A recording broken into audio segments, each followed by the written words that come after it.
কি দাদু, তোমাকে বলে ওসাইছে? হগলে দরে দরে ইন্ডিয়া হালাই ওসাইছে বলে? ওসাইবি তো। তোমরা ওসানের মতো কাম করছো দেখেই তো ওসাইছে। তোমাকে উচিত কি, মানে বেবাককে মিললে এখন ওই সাকিব বেরদারে মাপ চাওয়া। সবাই ওই যে তোমাকে উপদেষ্টা, ক্রীড়া উপদেষ্টা, এরপর আরো যারা যারা আছে সাকিব বেরদারে উল্টা পাল্টা মন্তব্য যারা করছো না, এক উচিত সাকিব বেরদারে মাপ চাওয়া। নাহলে তোমাকে ওসানই সব জায়গায় পড়বে। বর্তমান সময়ে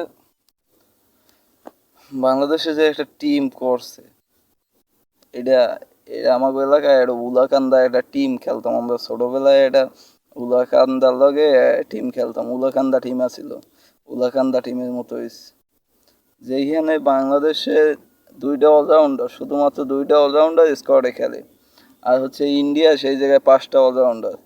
এই জায়গায় ওসানি তো খাইতেই হইবে। ওই যেমন কথা আছে না, নুনুতে জোর থাকলে মাজায় জোর থাকে না, মাজায় জোর হইলে আর নুনুতে জোর থাকে না। তাই মগো দেশের অবস্থা হয়েছে ইয়া, মগো দেশের বর্তমান যে মানে ক্রিকেট ব্যবস্থা, এক অবস্থা হইলে ইয়া, যারা চয়েস করে প্লেয়ার চয়েস করে, যারা প্লেয়ার বাছাই করে স্কোয়াডে দেয়, এগোই তো অভিজ্ঞতা নাই, তাই এরা কি টিম চালাইবে? এগো যদি অভিজ্ঞতা থাকতো তাইলে এইরকম টিম বা ইন্ডিয়ার বিপক্ষে যে কোনোদিন পারায় না।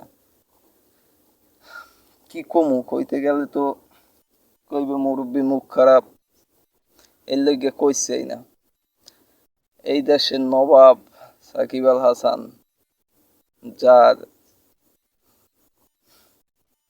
কোনো ইয়ে এখন আর মূল্য নাই এই দেশের কাছে, এই দেশের বিসিবির কাছে, এই দেশের টিমের কাছে এখন আর সাকিবের কৃতিত্বর কথা সব ভুলে গেছে। সাকিব যে কে, সাকিবের যে কি ভূমিকা ছিল এই দেশের লইগা, সব ভুলে গেছে।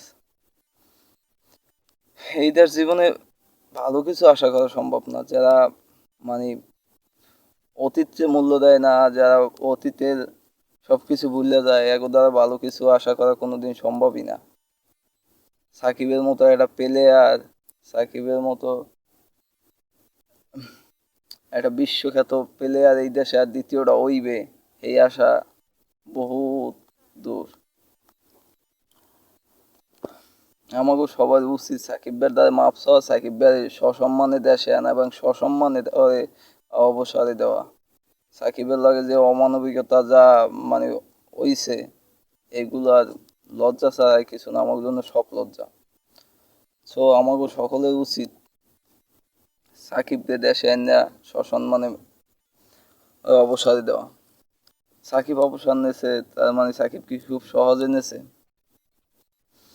সাকিব তো এই দেশে বর্তমান অবস্থা দেখে আর বর্তমানে যা চলতেছে দেশে, এটা দেখে অবসরে চলে গেছে। এই দেশে মূল্য নাই, এই দেশে ভালো মানুষের মূল্য নাই। ভালো কিছু করলেও কোনোদিন এই দেশে সুনাম অর্জন হইবে না। এই দেশের জন্য যে যতই করবে কোনো লাভ নাই। দেশ যার যার মতো হয়ে চলবে। যে আমাদের উপদেষ্টা সাহেব আসিফ নজরুল সাহেব একটা কথা বলছিল, এই কইছিল সাকিব এই দেশের লিগে কি হচ্ছে। আচ্ছা, আপনি কে আর বাল, সরি চুল ছেড়ছেন এই যাবত এই দেশের লিগে, আপনি কে আর চুলটা ছেড়ছেন?